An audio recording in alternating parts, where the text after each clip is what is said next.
Hey everybody, Raddad Cooks here. Got a recipe for some Piedmont sauce.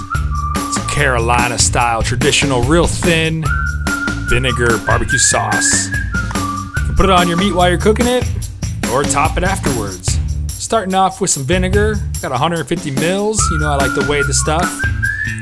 50 milliliters of water, 50 milliliters of ketchup. If you just want to eyeball it, it's basically 3 parts vinegar, 1 part ketchup, 1 part water.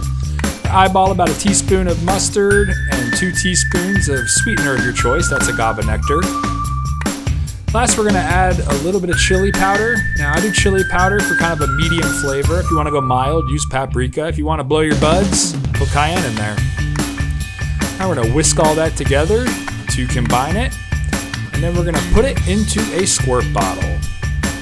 This is going to make about 8 to 10 ounces worth. And bring that to your next barbecue and skeet it all over your meat or your vegetables if you're into that sort of thing. It definitely will be the man. Thanks a lot, guys. See you next time.